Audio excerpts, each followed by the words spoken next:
Are there questions that I can answer to fill a few remaining moments? Yes? You talked about that predominant gender of the street artists Yep. that you worked with as part of the process for writing this novel. I wonder if you could tell us some more about their cultural and class backgrounds. Pretty diverse. Pretty diverse, I would say. I mean, I only became friends with a few of them. They're pretty secretive, and so a lot of observing that I was doing, I didn't have a lot of backstory. But you know, one guy is comes from a pretty middle-class family. His dad actually is a reasonably well-known artist himself, portrait artist, and he's made this sort of radical choice. His dad actually called me at one point and talked to me. He said, "Do you think?" I think he wanted me to talk his son out of it, but you know, so he came from an educated background. Another guy came from a much more like a street kid background, one of the guys that I got to know a little better. There is one really dynamic woman working on the scene here in Vancouver, although she is, I think, in the process of unplugging and going to Toronto, which is a really dominant story among artists, it seems, in Vancouver, that there's a lack of places to live. It's very difficult to survive here. And you know, if a street artist is telling you that, it says something, because they're used to living in a, you know, pretty marginally. But anyway, her name is Indigo, and she, among other things, she was responsible for a mural painted wall next to it's in the same block as the Save-On Meats. There's an empty lot there on the corner, and there's a big mural which is called Paint Your Faith, I believe. And that's done by Indigo. I'm rambling. I don't know if I've answered your question. They were hard to pin down. There was no one, certainly no one mold that I could detect. Part of what I'm interested in is there any crossover with graffiti art? Yeah, Germ is essentially, I remember he's still kind of proud to have been a Tagger kid, you know, and still carries a marker around with him. Others, no. There seems to be very little overlap, and there seems to be a big cultural difference. Graffiti artists are very territorial and very, they often work in crews, teams, and they name themselves for their teams, and the teams are in notional combat. You know, that's sort of how it works, and so you go over, you sort of try to spread your mark as widely as possible. It's like a capture the flag or something, you know, it's like a real game of territorial chess going on. And I've never sensed that with street artists. They get pissed off at each other, and then we'll get into conflicts where you might find one street artist is marking up or defacing the work of another one because of a specific disagreement. But very rarely are they trying to own one part of the city and say that nobody else can go up down there. So that I found the culture is quite distinct. And the work is very distinct, because graffiti operates within, well, there's lots of innovation, I suppose, possible, but in the main, you see what is very familiar lines. It's a real kind of iconography has emerged in graffiti, and it's, I'm not to say that it's ossified, but it's like very recognizable. It doesn't surprise the eye anymore. You know what it is. You sort of see graffiti and it seems very familiar somehow. Our street art has this endless capacity to surprise, because there's alarm clocks and, you know, photographs and just all kinds of different work, Vuitton dumpsters and everything. So, anybody else? Laura, you have to ask a question. Hi. I think one of the wonderful things about writing, if I understand it, is that you can find a topic that interests you and then weave that into what you do going forward. I'm wondering, was street art one of the foundations for you deciding here's an opportunity for me to delve into that and build it into a story? Yeah, it did kind of work like that. I was waiting for something to come along that really excited me. That's in simplest terms, you know, and not something that just interested me intellectually, but something that you know, because that's cool. You know, I just really wanted to know more about it, which is much the way I felt about other subjects that I've researched, very much how I felt about food when I was writing Stanley Park. And I was working on a story about a hostage crisis, which was a deliberate choice because I wanted to write about something that reflected what I perceived to be the tensions of our day. And the hostage crisis has a nice framework for that, because it's an event that cannot resolve to everybody's satisfaction. It's just kind of built in. One party is going to get destroyed. That's how they roll. So it was a good event, but I didn't have the street art in it. And then I sort of discovered my street art friends. There was an artist working out of the Dominion building where I have my office, and he was a bit more established, so he actually had a studio that he rented. His name was Andrew Owen, AO1 was his street name. And he started doing this project on the downtown east side where he was putting up, he called them local photo posters, but what it basically was is he had this technique for taking a photograph of a piece of urban texture, a bit of decaying wall or the side of a building, and being able to print it out on 8.5 by 11 so it was a perfect 1-to-1 aspect ratio. The way you do this is you take a piece of 8.5 by 11 paper and you put it up against the thing you want to photograph, and then you adjust the distance of the camera away until the white paper fills your entire view, and then you can print it out and fill that page, right? So what he was doing is taking these and then postering them up exactly over top of the thing that he had photographed. And he was sort of a conceptual artist, really, but he was using the street as his canvas. And he put up about 1,000 of those in the downtown east side. And that attracted the interest of every street artist working in Vancouver, just by sheer dint of volume. It was like there was so much that everybody who paid attention to that kind of thing knew who AO1 was. And then they came to him. And as a result of them coming to him, those introductions were all formed. But as soon as I learned by watching Andrew, whose work I thought was interesting and kind of captivating, as soon as he cracked open this door into this other world, I knew that I had something that I would follow for quite some time. So I hung out with those guys for about 3 years. I'm still pretty good friends with a couple of them. Yes? All your the hostage taking place is the Mean Media Center. Could you talk about the idea of Mean? Sure. I'm persuaded that much of what we desire beyond our sort of animal needs that we have little control over their existence, hunger, and etc., is mimetically driven, as we are copied from one another. We're inspired by people and culture around us.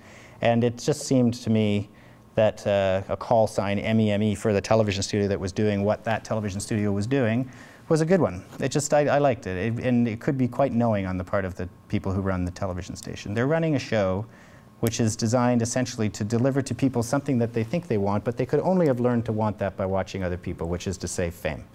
For someone to put their child into a contest of that kind reflects that they are, this ladens the observation with value, which maybe I should avoid, but they are infected by a desire that is of our era, which is for status and acclaim and for renown.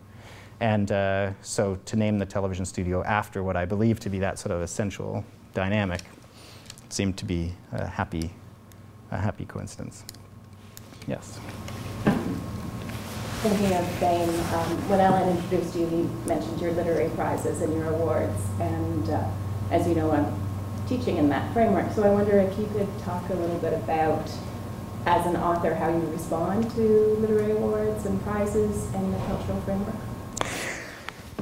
It's a really hard question. I'll answer it candidly, and may the chips fall where they may. I am conflicted in answering this question, obviously, because I have a vested interest. The 2 of the lists are out this year. I'm not on either one of them. So anything I say critical about prizes, I open myself to the charge that I'm just bitter. And you know, I can't avoid that charge, but neither can I quiet the sense in my head that there is something problematic, I think, about prize culture.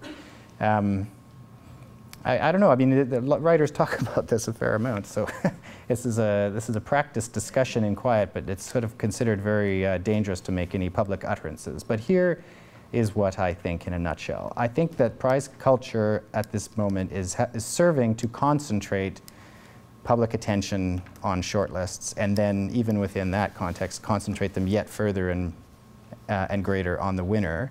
And I believe that narrowing of public focus onto winners is costing literature more generally.